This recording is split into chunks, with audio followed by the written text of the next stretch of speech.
Chapitre 4. Les votes blancs. Dans les discours publics, les jugements portés sur les électeurs du Rassemblement national oscillent le plus souvent entre la condamnation morale et le misérabilisme. Dans le premier cas, il s'agit de marquer ses distances avec des électeurs dont les préférences politiques sont jugées moralement répréhensibles, ce qui permet de s'exempter soi-même de toute responsabilité dans la situation qui favorise la montée de l'extrême droite. Dans le second cas, le vote RN est considéré comme un exutoire permettant d'exprimer une souffrance sociale qu'il s'agirait d'écouter et de comprendre. Cet exercice d'empathie se traduit alors presque systématiquement par une focalisation sur les seules difficultés socio-économiques de ses électeurs, bien réelles au demeurant, qui laissent dans l'ombre d'autres motivations possibles, moins victimaires du vote RN, et en particulier sa dimension raciste. Comprendre, alors, revient souvent à relativiser cette dernière, voire à la dénier. Or, le racisme compte, socialement, symboliquement et à terme politiquement. Il ne peut dès lors être compris, c'est-à-dire incompris, comme le simple résidu affectif d'autres causes sociales jugées plus décisives. Comme l'écrivait Stuart Hall, si détestable que soit le racisme en tant que fait historique, il s'agit néanmoins aussi d'un système de signification, d'une manière effective d'ordonner le monde, d'un savoir racisé de la différence qui a le pouvoir d'organiser l'action au quotidien, ainsi que les diverses interactions entre les groupes. Parce que le racisme impose une structure de sens qui lui est propre et possède une efficacité sociale, il ne saurait être écarté de l'analyse sociologique, a fortiori lorsque celle-ci se penche sur les ressorts du vote RN. Il faut le redire ici. La plupart des enquêtes électorales sur le vote d'extrême droite convergent pour souligner l'importance cruciale du racisme dans la production de cette préférence politique. Qu'on le mesure par autodéclaration, à l'aune du rejet spontané des immigrés et étrangers, de l'hostilité vis-à-vis des groupes jugés non natifs, ou encore des échelles d'ethnocentrisme qui enregistrent l'intensité des préjugés négatifs à l'égard des groupes racialisés. Ces préjugés, bien réels, n'opèrent cependant pas en situation d'apesanteur sociale. On l'a évoqué en introduction, les sciences sociales qui étudient les rapports sociaux de race ont depuis longtemps insisté sur la dimension structurelle et systémique du racisme, dont l'extrême droite et ses électeurs sont loin, pour dire le moins, d'être les seuls responsables. Dans l'analyse des motivations des électeurs du RN, une erreur consisterait dès lors à céder à ce que les chercheurs Matthew Desmond et Mustafa Emir Beyer nomment la fallacie individualiste, à savoir la restriction du phénomène raciste à une réalité strictement individuelle, produite comme sui generis par une personnalité spécifique ou des individus aux mauvaises habitudes, autonomisant cette manifestation des structures et institutions dans lesquelles elle s'insère. Or, c'est tout l'enjeu de la sociologie du racisme, comme de toute sociologie d'ailleurs, que de ramener des manifestations personnelles à des réalités collectives.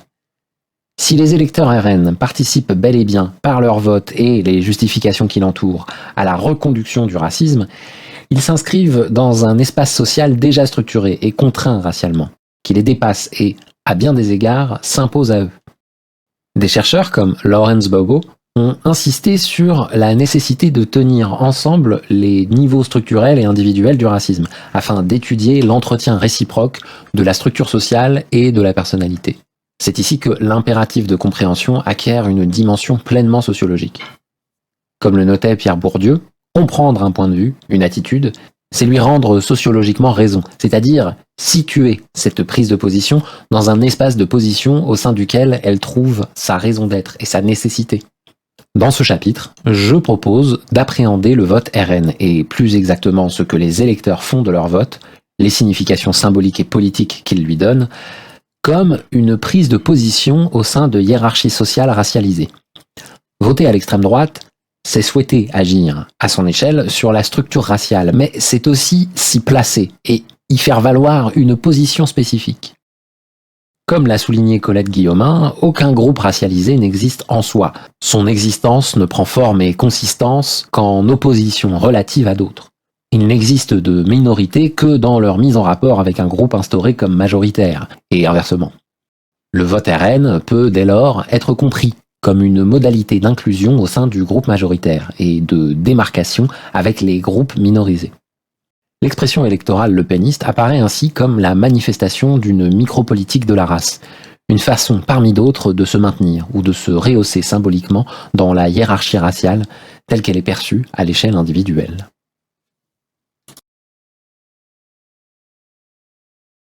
Bonnes et mauvaises migrations. Rappeler que les attitudes politiques des électeurs du RN se caractérisent par un net refus de l'immigration ne doit pas faire oublier que certaines migrations sont bien davantage refusées que d'autres. En 2022, à la suite de l'invasion de l'Ukraine par la Russie, lorsqu'il est question d'accueillir des réfugiés ukrainiens sur le territoire français, un sondage indiquait que 77% des électeurs de Marine Le Pen étaient d'accord pour distinguer le cas des réfugiés ukrainiens et le cas des migrants non européens. Tous les immigrés ne se valent donc pas. Sur mon terrain, l'opposition entre les migrants, parfois dits européens, et les autres, maghrébins et turcs principalement, est monnaie courante et rappelle la frontière raciale qui structure le fait migratoire en France. Cette distinction fait d'ailleurs souvent écho à l'histoire familiale de mes interlocuteurs. Beaucoup d'électeurs RN rencontrés sont en effet eux-mêmes issus de l'immigration et ont par conséquent des origines polonaises, italiennes, espagnoles, etc. Même si celle-ci remonte souvent à plusieurs générations. Ce trait m'est régulièrement rappelé, le plus souvent à travers le récit idéalisé de l'intégration de ces immigrés au corps national français, en soulignant à la fois leur bonne volonté assimilationniste, leur désir de travailler et de vivre à la française, et leur conformité culturelle, leur mode de vie, au pays d'accueil. Yves, retraité d'origine italienne, insiste sur le fait que l'installation en France de ses grands-parents s'est très bien passée, car les immigrés italiens ont fait du bon travail, ne posaient pas de problème, selon une vision assez enchantée de l'accueil qui leur a été réservé à cette époque. Hélène, assistante de direction, souligne de façon similaire ses origines polonaises. La France, elle accueille, faut arrêter. Moi, j'ai des origines polonaises, dans ma famille aussi, il y en a eu de l'immigration, attention. C'est pas la question de l'immigration, c'est le mode de vie, c'est comment on se comporte, et certains se comportent mieux que d'autres. Chez les électeurs interrogés, cette intégration, ou celle de leurs aïeux, présentée comme réussie, dont ils tirent de la fierté, permet de légitimer les positions xénophobes vis-à-vis des migrations non blanches. Michel, coiffeur rencontré régulièrement durant l'enquête, précise qu'il n'a rien contre les étrangers, en mettant en avant ses propres origines arméniennes du côté de son père. Ce dernier, une fois arrivé en France, a travaillé, s'est marié à une Française, a baptisé son fils selon un rituel catholique et non orthodoxe, et plus largement, s'est adapté aux coutumes françaises. Il a dit « On est en France, on fait comme les Français ». Contrairement aux autres immigrés, arabes et turcs, qui, à quelques exceptions près, ne respectent pas le pays. Par opposition à ces derniers, Michel s'inclut parmi ces étrangers qui ont fait la France. Je vous dis, je suis d'origine arménienne, j'ai plein de clients portugais, italiens, espagnols et tout, on a fait la France. Les étrangers, on a fait la France. Les autres, ils ont fait quoi? Si, remplir les prisons et profiter du système. La mise en concurrence symbolique entre bonnes et mauvaises immigrations passe par une sélection des minorités visées.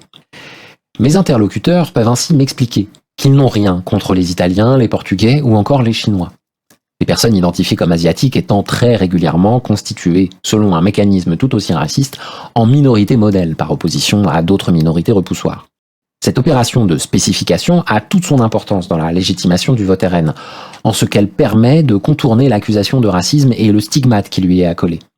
Alors que le racisme, selon une définition de sens commun, est considéré usuellement comme une haine aveugle et indéterminée, haine de l'autre, de toutes les différences, sa dénégation va consister à spécifier les objets de l'hostilité raciale.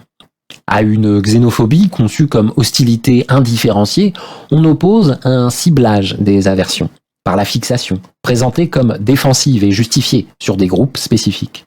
Comme me le résume un enquêté à propos du vote RN, c'est pas être raciste, c'est les Arabes qui nous emmerdent, c'est pas pareil.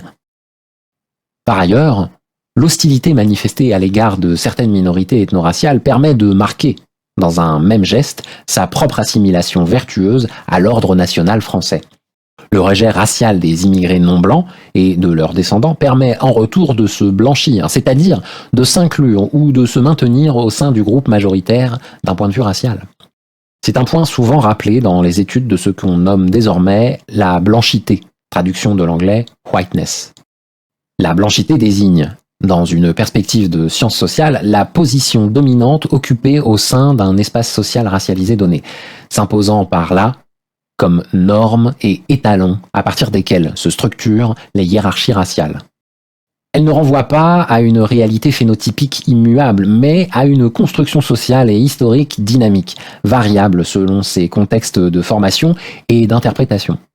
L'immigration a longtemps constitué un objet privilégié de l'étude de ces dynamiques historiques par lesquelles le racial et le national s'intriquent dans le processus d'intégration des groupes immigrés.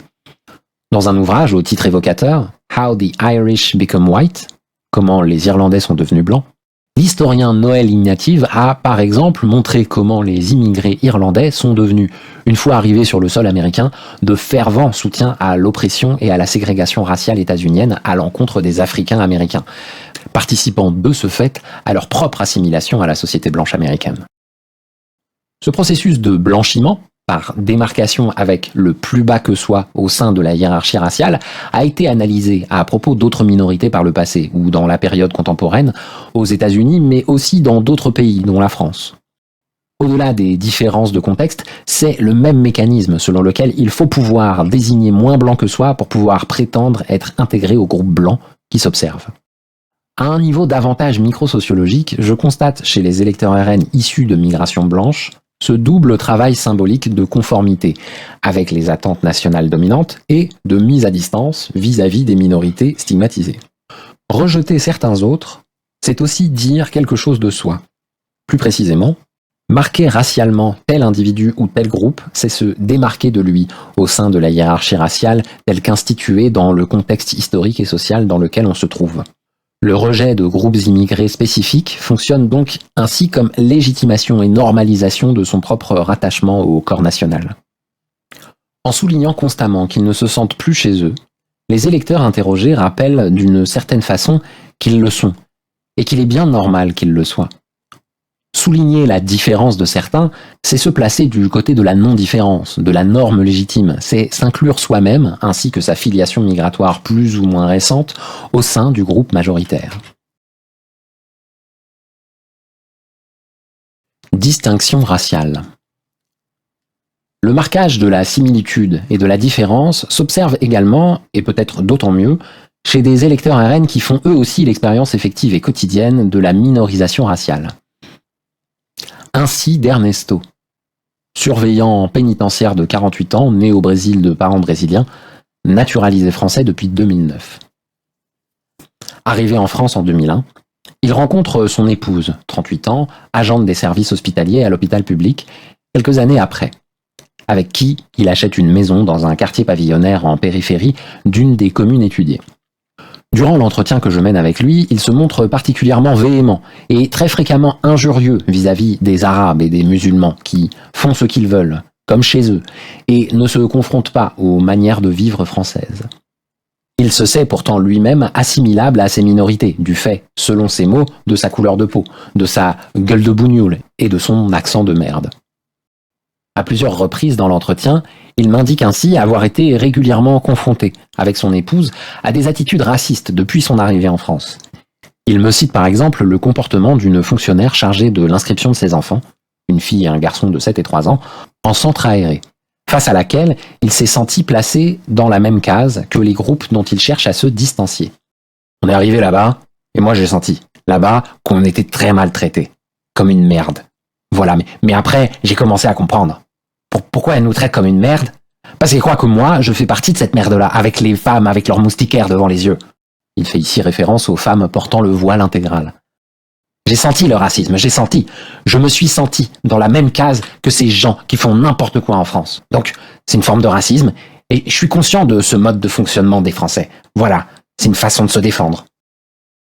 Ernesto se perçoit ainsi comme une sorte de victime collatérale d'un racisme qu'il présente pourtant comme un phénomène normal et une réaction de défense des Français. Il ajoute « Je comprends à 200% ces préjugements des Français. Pourquoi ? Parce qu'on est contaminé de partout, quoi. » En s'appropriant et en mobilisant ces mêmes préjugés à l'encontre des groupes perçus comme arabes ou musulmans, il se place dès lors, du côté d'un « on » majoritaire, celui de la France et des Français, subissant cette contamination qu'est l'immigration maghrébine.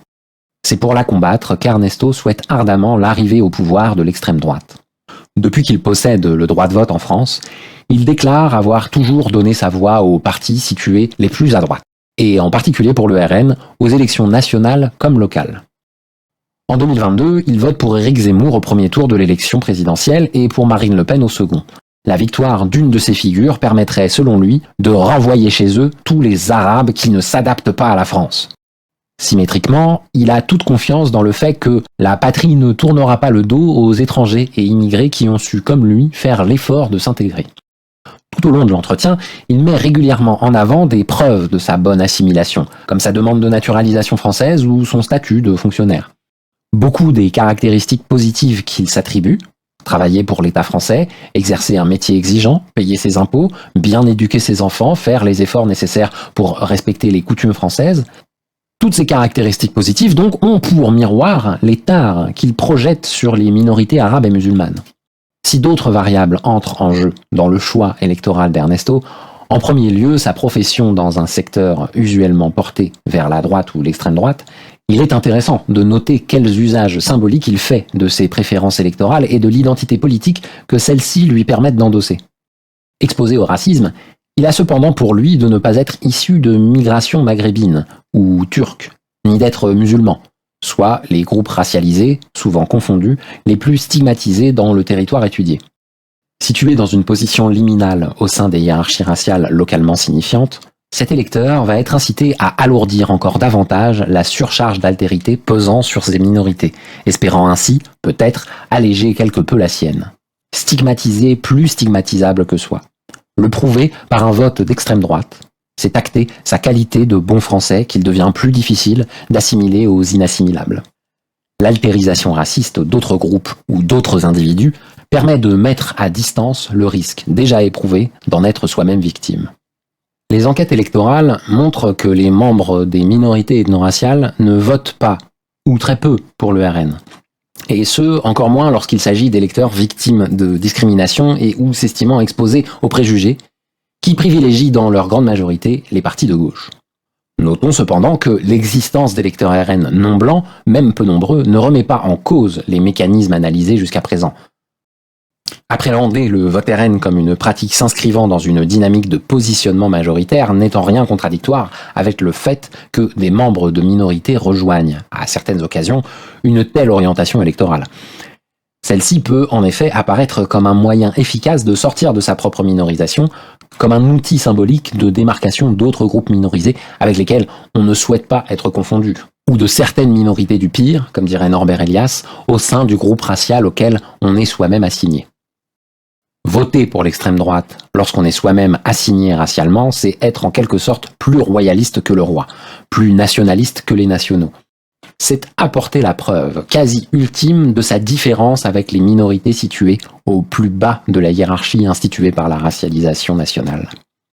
Dès lors, le vote RN des personnes non blanches apparaît comme une exception numérique, mais non comme une absurdité sociologique. Plutôt la pointe la plus avancée de la logique raciale du blanchiment. Le racial et le populaire. Sans aller jusqu'à ces formes de minorisation raciale, mon enquête m'a permis d'identifier, chez d'autres électeurs RN, des parcours biographiques marqués par certaines expériences de rejet et d'altérisation qui, pour être plus ponctuelles et plus relatives, n'en sont pas moins signifiantes. C'est notamment le cas pour les personnes issues de milieux populaires et ouvriers ayant connu des migrations internes sur le territoire français métropolitain, à la suite de la fermeture d'usines locales qui les ont forcés, pour conserver leur emploi, à des mobilités géographiques interrégionales. Nicole, aujourd'hui retraitée, a ainsi été contrainte de venir s'installer dans le sud de la France il y a plusieurs décennies, après la délocalisation de l'usine où travaillait son mari. Elle fait partie d'une association sportive locale, que j'ai suivie sur le long cours durant ma recherche, en participant à certaines activités collectives et en rencontrant beaucoup de ses membres. Titulaire du BEPC, Nicole a occupé quelques emplois courts avant de s'arrêter de travailler pour se consacrer à ses enfants, puis de reprendre un travail comme employée pour une entreprise privée, un service de distribution de presse, une quinzaine d'années avant sa retraite. Son mari est quant à lui entré en retraite anticipée à la suite d'un accident de travail. Interrogée sur son arrivée en Sud-PACA dans les années 80, elle m'évoque les réactions du rejet qu'elle a subi de la part des gens d'ici, à cause notamment de ses propres origines régionales. Elle m'explique avoir eu l'impression d'être considérée comme une étrangère lors de son installation dans la commune. Cette accusation touchant également d'autres membres de sa famille, en particulier son fils. Mon fils, il s'appelle Loïc, et à l'école, on lui disait que c'était un prénom breton, et on l'appelait l'étranger. Ces accusations sont vécues d'autant plus injustement que Nicole se sent française. On est français, hein, qu'on vienne du nord, du sud, de l'est ou de l'ouest. Si on est en France, on n'est pas étranger, c'est tout. Surtout, ajoute-t-elle, surtout qu'ici, il y en a des étrangers, hein, et là, ce sont des vrais étrangers. La xénophobie régionale subie n'immunise donc pas contre l'hostilité raciale et peut même au contraire nourrir la nécessité d'établir une nette séparation entre Français et vrais étrangers. Cette affirmation excluante de son appartenance au corps national français s'observe de façon particulièrement nette dans les nombreux messages postés sur sa page Facebook. Ceux-ci mettent régulièrement en valeur, le plus souvent à partir de partage de contenus de pages préexistantes, des images valorisant son attachement à la France et à ses emblèmes, comme le drapeau tricolore signé « Fier d'être français » qu'elle invite à partager, mais aussi des textes virulents ou des dessins à visée humoristique prenant pour cible arabes et musulmans. Ces messages sont souvent accompagnés de soutien et d'appels explicites au vote pour Marine Le Pen par le partage de slogans comme « Marine présidente » ou « Vive Marine ». Ces contenus numériques permettent l'expression d'une véritable fierté nationaliste, étendard distinctif et, là encore, preuve symbolique d'une appartenance à l'ordre national. On retrouve des dynamiques analogues chez un autre couple de retraités, Robert et Marie, qui font partie de la même association sportive que Nicole et son époux. Les deux couples ont connu une trajectoire professionnelle et résidentielle similaire. À cause de la délocalisation de l'usine où ils travaillaient comme ouvriers, Robert est contraint de quitter le centre de la France où il résidait. Afin de pouvoir rester employé de la même entreprise et de conserver son niveau de qualification, il déménage pour s'installer en Sud-PACA, accompagné par son épouse Marie, employée dans la couture et qui restera plusieurs années sans emploi après l'emménagement, avec qui il achètera une maison individuelle en bordure de ville. Comme Nicole, Robert et Marie font état de tension à leur arrivée. Quand on est arrivé ici, on en a bavé, hein, parce que c'est pas du tout la même mentalité qu'ici, hein. Les gens étaient un peu hostiles envers nous. On nous a dit qu'on venait manger leur pain. On sentait une certaine réticence. Un étranger. On était des étrangers. Des étrangers qui venaient pour prendre le boulot des autres, quoi. Alors que les trois quarts à l'époque, là-dedans, c'était des Espagnols, des Italiens, des familles... bon, les trois quarts, c'était pas des Français en plus, hein, pas des vrais Français. Les mobilités résidentielles, induites par la restructuration permanente de la condition ouvrière, peuvent donc entraîner des formes locales de xénophobie à l'encontre de ces membres des classes populaires non établis au sens où l'entendent Norbert Elias et John Scottson, c'est-à-dire ne disposant pas d'un capital d'ancienneté locale leur permettant d'asseoir leur respectabilité. Dans ce contexte, l'accusation d'extranéité peut fonctionner comme une véritable dégradation symbolique. Car être considéré comme étranger dans un espace où on n'entretient pas d'attache locale, c'est risquer d'être considéré comme autant étranger que les autres, les vrais, et donc irrespectable socialement. Robert et Marie le savent d'autant mieux qu'ils participent pleinement, dans leur discours, à la stigmatisation des groupes minoritaires présents dans l'espace local. Le long entretien mené avec eux témoigne de ce marquage permanent d'une différence avec les groupes racialisés dont la présence locale est jugée insupportable. Robert, notamment, qui prend et garde bien davantage la parole que son épouse durant notre conversation, outre des propos très durs envers l'islam et les musulmans, insiste régulièrement sur la fainéantise, la saleté et les mauvaises conduites des Arabes, mais aussi parfois des Gitans. Les dégradations de l'environnement résiduel, supposément dues à ces mêmes groupes, sont constamment soulignées. Qu'il s'agisse des parties communes des HLM où a vécu son fils, c'est dégueulasse, dégueulasse. Eh ben, les Français, ils y restent pas, hein. Même que je rentre dedans, ça pue. Ils sentent mauvais, ces gens-là. ou du camp de gitans situé à proximité de sa maison, où ces derniers installent toutes leurs caravanes et viennent caguer jusque chez soi. Même s'il reste attaché à ce territoire dans lequel il a, depuis son installation, développé d'importantes sociabilités, Robert m'indique qu'il souhaiterait, s'il le pouvait, déménager, s'éloigner un peu pour aller vivre dans un petit village. Mais entreprendre une seconde mobilité résidentielle serait courir le risque d'une nouvelle exposition à la fragilité sociale et réputationnelle. De façon significative, sa crainte de perdre son statut de propriétaire est reliée, par association d'idées, au mode d'habitation, HLM ou caravane, attaché aux catégories racisées qu'il stigmatise par ailleurs. Vous envisagez de partir d'ici ? Ah oui, hein, mais pour ça, il faut que je voudrais trouver un logement ailleurs avant de vendre ici. Mais trouver avant de vendre, ça va pas. Il faut vendre pour trouver quelque chose après. Mais si je trouve pas, je vais me trouver dans un HLM ou alors une caravane ou alors je vends la maison et j'achète un camping-car et je fais le gitan. La peur du déclassement social s'exprime ici sous la forme de la déchéance raciale, comme si tomber dans la précarité faisait aussi prendre le risque d'être amalgamé avec les groupes minoritaires stigmatisés. Les formes de respectabilité populaire apparaissent ici comme profondément racialisées, où normes racistes et morales de classe s'entremêlent. Dans ce cadre, Robert et Marie ne font pas secret du fait qu'ils votent pour le RN, reliant explicitement ce choix électoral à leurs aversions raciales.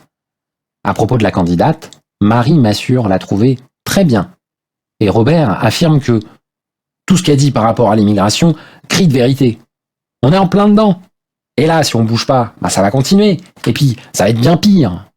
Le choix du RN est pleinement assumé par ces deux enquêtés, en entretien, mais aussi auprès de leurs proches et de leur entourage, y compris au sein de l'association locale dont ils font partie, où leurs opinions politiques sont très largement connues. Dans le contexte social et local où ce couple est inséré, s'identifier publiquement au parti lepéniste participe à certifier une certaine honorabilité, sociale comme raciale.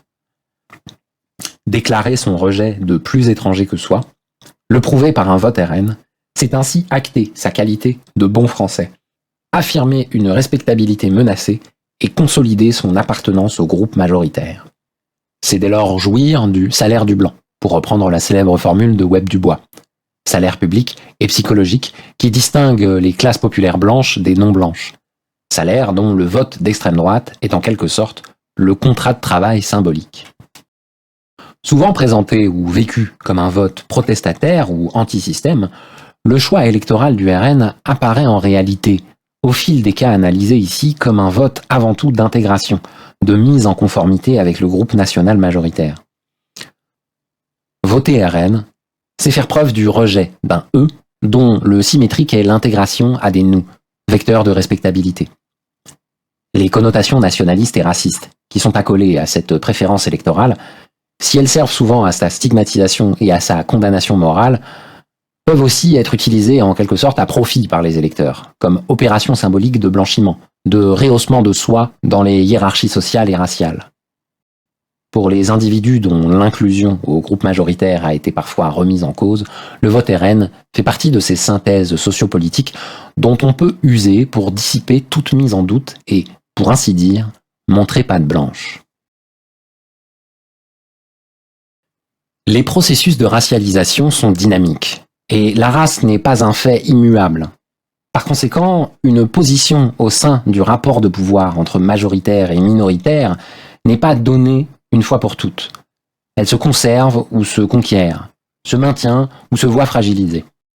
Interroger les électeurs RN sur leurs préférences électorales, recueillir leurs justifications, c'est donner à voir comment ils participent, à leur niveau, à faire la race, à fortifier au quotidien les frontières raciales. Dans cette perspective, y compris chez des individus dominés du point de vue du système de classe, le vote RN doit aussi se concevoir comme un vote produit depuis une position dominante sur le plan racial, dans l'objectif de la conservation ou de sa fortification au sein de l'espace social racialisé. Il n'en reste pas moins que cette domination apparaît comme partiellement démunie. s'exerçant depuis une position fragile, non assurée. Les électeurs rencontrés ont en effet aussi en partage le sentiment que leur propre appartenance au groupe national racialisé est incertaine, voire mise en péril. Les cas étudiés dans ce chapitre illustrent un trait plus général observé durant toute l'enquête.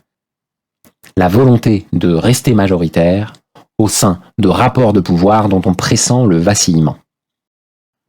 D'un entretien à l'autre, c'est ce même désir inquiet, presque paniqué, d'échapper à l'éventualité d'être soi-même minorisé qui revient sans cesse. D'où ce sentiment de dépossession qui s'exprime d'autant plus que les groupes minoritaires sont considérés comme trop nombreux et surtout insuffisamment conformes à l'état de dépendance matérielle et symbolique supposé caractéristique de la minorité. Si la figure du bon immigré, discret, qui travaille, très gentil, très bien, respectueux, voire adorable, avec qui il n'y a aucun problème, qu'on ne voit pas trop et qu'on n'entend pas, est si importante dans les récits récoltés, c'est parce qu'elle renvoie à cet état idéal de la relation entre majoritaire et minoritaire, dans lequel le subalterne se doit d'être travailleur, invisible, poli, comme l'avait analysé Sayad. Lorsque cette relation semble fonctionner de manière moins efficace, les groupes et individus minoritaires sont en revanche perçus comme menaçants, provoquants, indociles. C'est alors que la condescendance, le paternalisme, le mépris aussi, laissent place à d'autres affects, l'agacement quotidien, la peur, puis souvent la colère, la détestation. L'hostilité est un mouvement second, il se passe quelque chose avant, écrivait Colette Guillaumin à propos de la mécanique raciste. Cet avant, c'est l'ordre racial instauré comme allant de soi, dont la remise en cause entraîne ce raidissement typique des situations où un pouvoir dont on pensait bénéficier naturellement, un privilège non conçu comme tel, semble partiellement remis en cause. L'impression de dépossession et l'hostilité qui en résulte émergent sur fond d'un état inégalitaire préalable, conçu comme légitime et normal, dont toute contestation, même minimale, apparaît symétriquement comme scandaleuse, illégitime, voire injuste. À nouveau, le racisme est d'autant mieux compris qu'il n'est pas ramené à des pulsions ou à des traits de caractère individuels, mais à la structuration collective d'inégalités ethno-raciales et au système de justification venant la légitimer. Dès lors, si les électeurs d'extrême droite semblent à ce point attachés à cet ordre racial, c'est que, sans en être les victimes, ils n'en sont paradoxalement pas non plus les principaux bénéficiaires. On l'a vu tout au long des chapitres précédents, qu'il s'agisse par exemple des stratégies de placement scolaire ou de la recherche d'un entre-soi blanc résidentiel, ils se retrouvent le plus souvent en situation d'impuissance dans la mise en œuvre de leurs prétentions raciales. Du fait de leur position et ressources sociales, leur participation au processus de racialisation n'est en quelque sorte pas suffisante pour en tirer tous les profits escomptés. Leur hostilité raciale est dès lors d'autant plus explicite en discours qu'elle est souvent démunie en actes. Si le racisme apparaît si régulièrement dans les paroles de ces électeurs, c'est aussi parce que ces derniers peuvent moins compter que d'autres sur les mécanismes silencieux et implicites par lesquels la racialisation bénéficie usuellement aux membres du groupe majoritaire. Le vote RN peut à ce titre être lu comme un mode de politisation de la condition majoritaire. Parce que celle-ci paraît moins naturelle, moins assurée, elle devient à défendre avec les moyens politiques à disposition. Les électeurs rencontrés, situés à proximité sociale, géographique, symbolique parfois, des groupes constitués comme inassimilables, vont dès lors prêter une attention toute particulière aux discours qui promettent de durcir encore davantage les frontières raciales structurant la société française, en leur offrant ainsi l'espoir de préserver leur position du bon côté des processus de minorisation et de ségrégation. Positionnés au seuil du groupe majoritaire, en première ligne en quelque sorte, ces électeurs ordinaires sont d'autant plus incités à en défendre l'accès. Placés aux frontières de l'ordre racial, ils en deviennent les gardes-côtes.